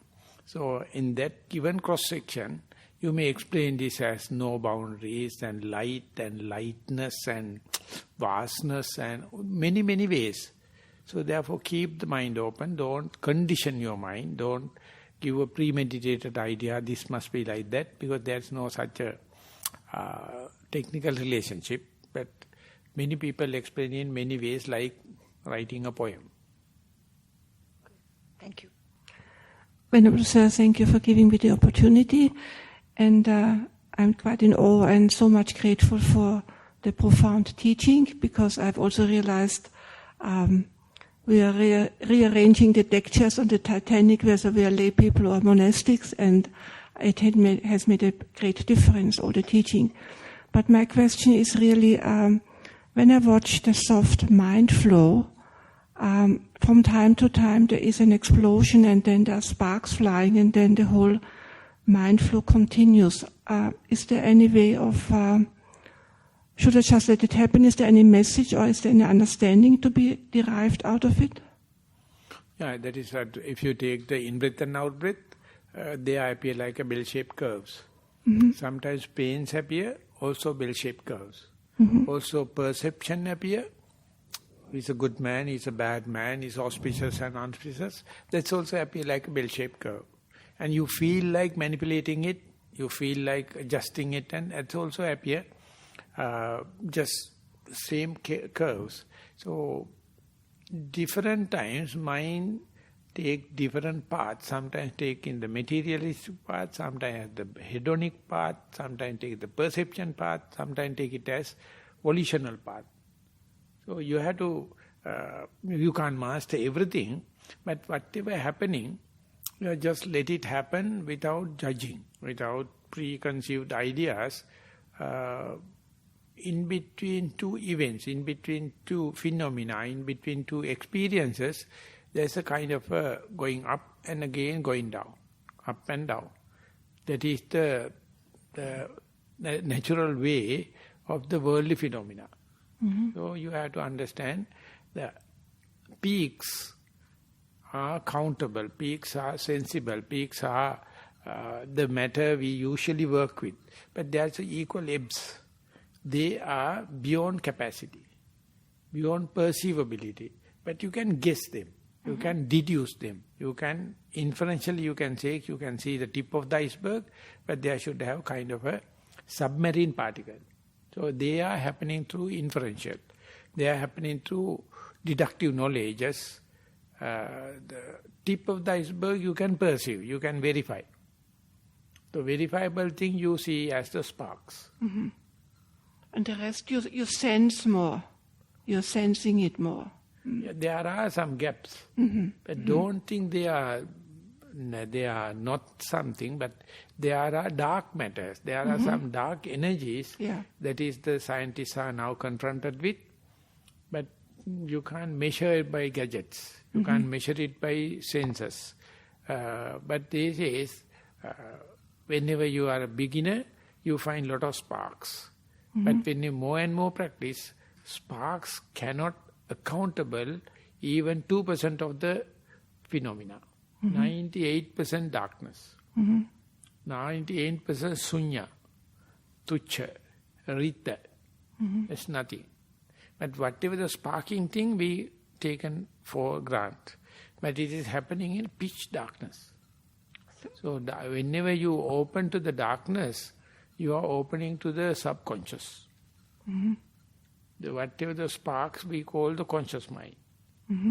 And whenever it is you are welcoming and going to see in between two sparks, there's an unknown area. So don't develop fear, don't develop uncertainty, don't develop it as a mishap. Go prepared with the faith, go prepared with your precepts, go prepared with mindfulness, then one day you will be roaming in between areas. And there, Nirodha is gone. Your figure will be here. Nirodha is Nirodha. Sadhu, sadhu, sadhu. Thank you very much. You have to say sadhu with both the hands. Yes, now I accept it, not only with one hand. Bhante, I had a confusion about what was mentioned about this choiceless awareness. Yeah.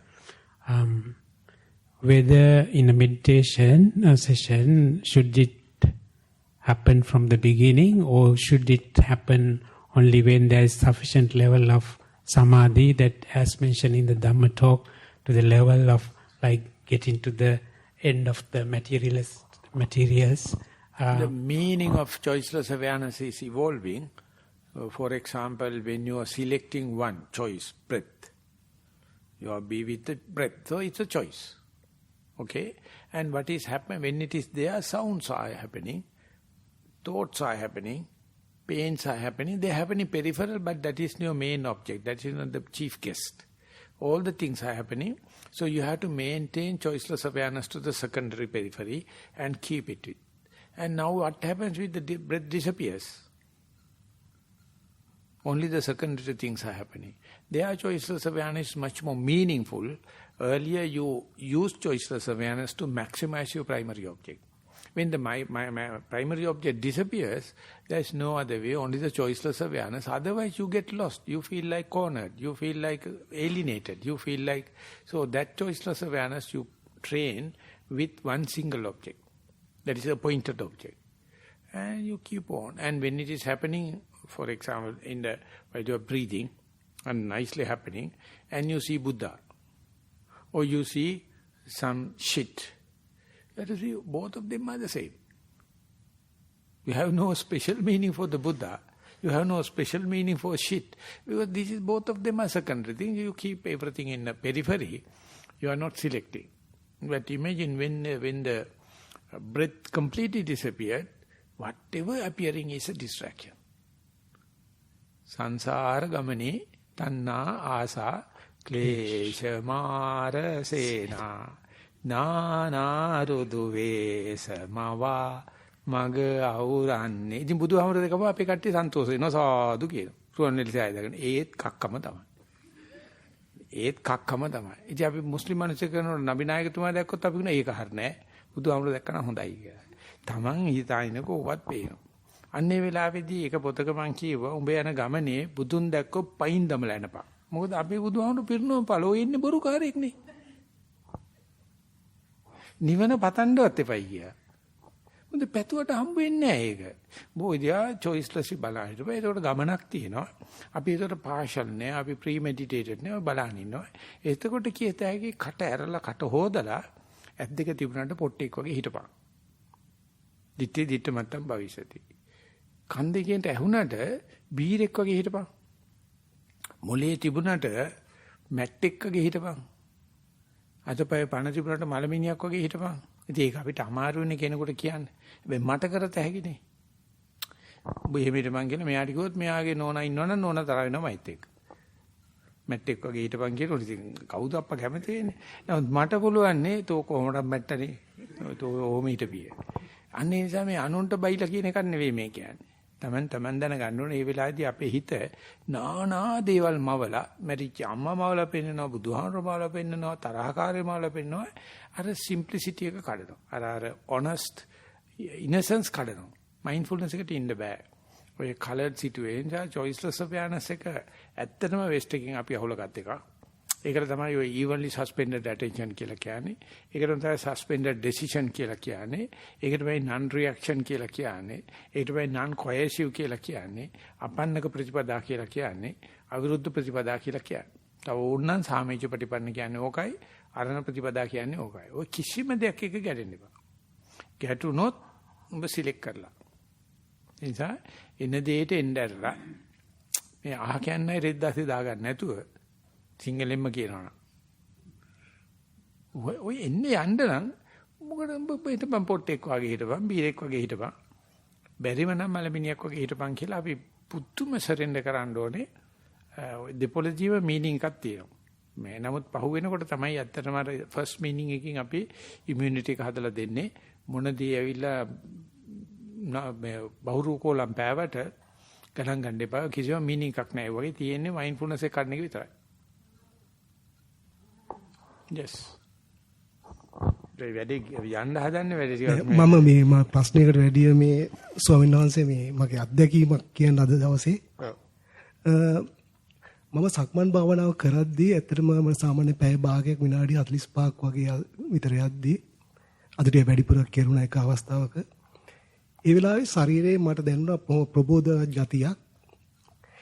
ඒක මීට ඉස්සෙල්ලා මම ස්වාමීන් වහන්සේගේ දේශනාවකදී අහලා තියෙන එකම එකපාරක් මම හිතනට ඒක මේ කිරි ගතියක් කියලා. අන්න ඒ වගේ ගතියක් මට දැනුණාද. හැබැයි ඒ ගතියත් එක්කම ඇවිල්ලා ඒ වෙලාවේ අපිට මේ පරයන්කයක් තිබුණේ නැහැ. පරයන්කට ටිකක් පරක්කු වෙලා තිබුණේ ඊට පස්සේ මම කිචන් එකේ එතන වැඩ කරද්දී මට ඒ ගතිය තිබුණා දවසේ පුරාම. ඒ ගතියෙන් ඇවිල්ලා මම පරයන්කෙ ඉඳගත්තා. ඉඳගත්තාම මට අර වේදනාව මොකවත් දැනුන්නේ නැහැ. මට අර ඒ කිරි ගතියමයි තිබුණේ. ඒකෙන් යටපත් කරා වේදනාවක් ටික. යටපත් කරපුවාම කරපුවාම මට දැනුණා ඊට පස්සේ ටික ටික අර වේදනාවක එකතු වෙලා අපිට ස්වාමීන් වහන්සේ කතා කරා ගොජේ කියන ඒ තැනට වගේ යවුණා. එතනදී මම දැක්කා මට දැන් වේදනා දැනෙන තැන් තියෙනවා තිබුණාට මම ශරීරයේ අවස්ථාව ශරීරේ මට අරේ අවස්ථාව ආවේ නැත්තම් ශරීරයේ අවයව දකින්නවනේ. එහෙම දැක්කේ නෑ. අර සීමාවේ තුල මට මේ පැත්ත පේනවා එච්චරයි. ඊට පස්සේ එතන හිටියා. හැබැයි මට පැහැදිලිව පෙවුනේ ගොජේ කියන එක මගේ මේ ශරීරයේ තියෙන හැඩේ නෙමෙයි. ඒක නිකන් ගොඩක් වගේ තියෙනවා. එතන හිටියා. ඉඳලා ඊට පස්සේ එතන ඉඳලා මම ආවා මේ ආපම් සෑහෙන වෙලාවක් ඉඳලා මට ඇත්තට මේ වෙලාවේ බොහොම සන්තෝෂයක් හිතුණා හිතේ. ඊට පස්සේ මම ආපහු මගේ සාමාන්‍ය තත්ත්වෙට. ඇවිල්ලා ආපහු මම තවමට වෙලා තිබුණා. ඒකට බෙල් එක වැදලා තිබුණේ නැහැ. එහෙම මම දිගට මේක කන්ටිනියු කරා. මම ගොජේ තත්ත්වෙට ගිහින් සාමාන්‍ය දේ ශරීරය බලන්න හිටියා. ඒක අද මට හම්බෙච්ච අත්දැකීමක් වශයෙන් මම පැහැදිලි කරන්න අවශ්‍යයි. ඒකට හොඳ ඒ වගේ සතුටක් හම්බුනා නම් අඩු ගානේ මේ රිට්‍රීට් ඕගනයිසර්ට කීයක් හරි දෙන්න අප්පා. දැන් මේ බච්චර මහන්සියලා හම්බුනාම නිකන් මයික් එකට විතරක් කතා කරලා යන්න හදන්නේ.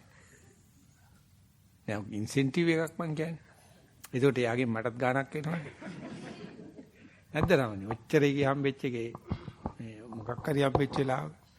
ඒ ජෝගේ පළවෙනි සැරේ හරි අමාරුයි. හරි කොසබකෝලයි හරිම අමර පපා කමල පපා තමයි එන්නේ. ඊපස්සේ පුරුදුනාට පස්සේ නවබත් කන කොටත් කෑම කන කොටත් පැසිකිලි කෙරුවත් ගඳ කිලි හිටියත් ඇසිකිලි හිටියත් ඕක ටිකටම තියෙනවා. ඔක රෙකග්නයිස් කරලා නැහැ අපි. මොකද ඒක බෑග්ග්‍රවුන්ඩ් එකේ තියෙනවා. වට කියනවා ඉනර් තෝට්ස් වගේ කියලා. ඒක ප්‍රයොරිටි දීපු ගමන් මේ ලෝකේ සිදුවෙන ඔක්කොම null and void වෙනවා. ඒකේ කන්ටිනියුේෂන් එකක් තියෙනවා. ඒකේ ගෑනු පිරිමි ගතියක් තියෙනවද කියලා බලන්න. මුලක් මැදක් අගක් තියෙනවද කියලා බලන්න. පෝසත් දුප්පත් ભેදයක් තියෙනවද කියලා බලන්න.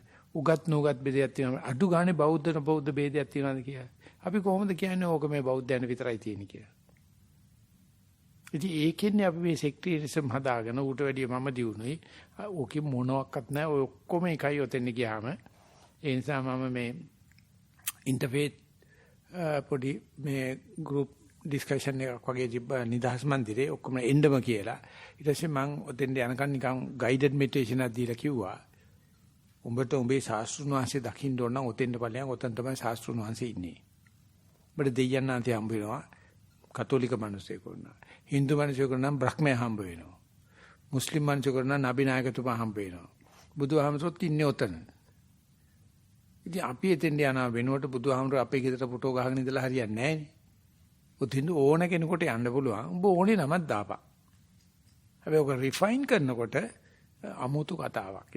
අපි ඉස්සලා මන්දුල දුන්නා පස්සේ මේ වෙලින්ටන් වලදී දෙමව්පියන් රිට්‍රීට් කරුවා මම මේ සතිපාසල වෙලාවේ. මම ඔක්කොම වාඩි කරගුණා. වාඩි කරලා කිව්වා මොනවත්ක්ම කරන්න එපා. විනදී පොඩ්ඩක් බලන් හිටපන්. සක්විති රජ වුණා වගේ. මුළු ලෝකෙම දිනලා ලෝකේ කාටට දීලා දැම්මා වගේ. ඔබට සක්විති වෙන්න පුළුවන් විනාඩි 5න් මේ එක චිත්තක්ෂණයේදී කියලා. ඒ එක එක নানা ආකාර මිනිස්සු ඒගොල්ලෝ බලාපොරොත්තු වෙලා නැහැ භාවනා කරන්න. ඊට පස්සේ කී දෙනෙක් සක්විති වුණාද කියලා 4 දෙනෙක් අතීස්වා. කවදාකවත් වෙලා නැහැ ස්වාමීන් වහන්සේ. නිකන් just being. ඒක සක්විති කියලා හිතුවොත් ලොකු බ්ලෙසිං එකක්. ඒ නිසා හරි පාළුයි. හරිම කම්මැලි. ඒ නිකන් මේ තනි කන්දක් උඩට ගිහිලා කවුරුවක්වත් මනුස්ස පුලුටක් නැතුව තනි වුණා වගේ. ඉතින් ඕකට හරි නමක් දෙන්න තමයි බුදු කෙනෙක් උපදින්නේ. නැත්තම් අපිට හිතෙන අපි රහෙන් තල්ලු වුණා, කෝනඩ්, කම්මැලි, නීරසයි, පාළුයි, නද්දකින්, මුස්පේන්තු වචන සෙට් එකක් තියෙනවා. බුදුහාම කියන ඕවා කියන්න එපා බං. ඕකට හුද්ධිකලාව කියපන්. ඕකට විවේකයේ කියපන්. ඕකට විස්රාමයේ කියපන්. ඕකට මේ තවත් හොඳ වචන ටිකක් තියෙනවා. ඉතින් අපි බજારේ අපි මේ වචන පාවිච්චි කරනවා. පාවිච්චි කරලා අනික කට්ටිය ඒක නැති කරන්න ට්‍රිප් යනවා. নানা ප්‍රකාර පිස්සු ගේනවා. අපි ඔය කැලේකට ගහකට ගිහලා මේ මුල්ලකට ගිහලා පොඩ්ඩක් වාඩි වෙලා දෙන්න යනවා. ඒක ෆ්‍රී ඔෆ් චාර්ජ් හම්බ වෙන්නේ. ඒ අර ඒකට තියෙන කම්මැලිකම සහ අර්ථකථනය දෙන්න බැරි නිසා හරියට තටමනවා අපි. ඒ නිසා ඔක නැවත නැවත ලැබේවා කියලා අපි ප්‍රාර්ථනා කරනවා. අතෝස්වන්දාසේ ඉදිරියට මොකද උගා පැදගත්තට සක්මන් භාවනාව. මගේ අත්දැකීමට අනුව මම ඒ සක්මනින් සෑහෙන එකට මේ රුකුලක් වෙනවා. නේ කරන්නේ නේ කිව්වට කරන්නේ නේ නාකිකය නාකියෝ කියලා කියයි කොන්දේ අමාරු කියලා කියයි බඩ එකක් කොන් කියලා කියයි අම්මු ශරීර හොරකම විතරමයි තියෙන්නේ. බත් බූසෝ ශරීර හොරු එහෙම නැත්නම් හොඳ නෑනේ අප්පා මේ රෑනි දාගන්න කිට්ලෝ මයිලක සෙට් එකක් තියෙනවා වචන තන්නි කර මේ නාකිච්චෝ කියලා කියන්නේ මේ ලෝකේ රවට්ටන බොරු කාර්යෝ උන්ට ඕනි තරම් සක්මන් කරතයි සක්මන් කරනවා හොඳට නිඳා ගන්න පුළුවන් හොඳට බත් කන්න පුළුවන් හොඳට පරියන්ක ඉන්න පුළුවන් අඩු ගන්න පොඩි උන්ට සන්තෝෂ මුණක් දාන්න බෑ මේ කැවුම් මූණ වගේ අර නිකන් කොණ්ඩ කැවුම් වගේ මූණ හදාගෙන ආච්චිගේ මූණ කන්න පූසි අඬනවා කියලා තමයි කියන්නේ සක්මන් කරනකොට මොකක්වත් නැහැ එන්නේ ළමිස්සි වෙලා එනවා ආච්චිලා නා කියන්නත් එහෙම වෙනවා හැබැයි ඈ ඔන්න බාබරා හිටියා නාටි මම බැලුවා එක දවසක් කිල්ලන්න බයිනකොට බාබරට තද වුණා සිංහල කිල්ලන්න බයින්නපයි කිව්වා. උන් එක්ක හිටියත් වාසි මට කියලා බාබරා එනකොට මෙතන එනකොට කොට්ට ගොඩක් ගහගෙන අල්පදායන් වගේ මෙහෙම වෙලා තමයි භාවනා කරුවේ. අන්තිම වෙනකොට ගින්නි කසයට මෙන්න බඩු උස්සගෙන කාර් එක ළඟට යනවා. එන්න මේ පුදුම වෙනසක් ඇති කරා අපට. මැරෙන වෙලාව වෙනකම්ම මේ හිත තිබුණේ ඥාන ග්‍රෝව් එකේ. ඒක හරි පුදුම මේ සක්මන පිළිබඳව හොඳම ආදර්ශයක් තමයි. දැන් ඇති අපි උතනින් නැත කරනවා. දැන් වෙලාව 9:23යි. So he can explain. I ask him to put that into English. I was Sumita can explain it more. I think what he mentioned was that during walking meditation that he felt some sort of a different feeling which is bringing him happiness and energy, and he then came to the sitting and it continued. He thinks it's something different that he felt, so he wants to have it in the future, and that's what it is. So 9:30. So therefore we are going to take few minutes to share merit with all the seen and unseen beings and to mark the end of the session of question and answer session. Thank you very much for everyone's participation. So we'll together recite traditional stanzas. Those who know may follow, others may listen attentively, please.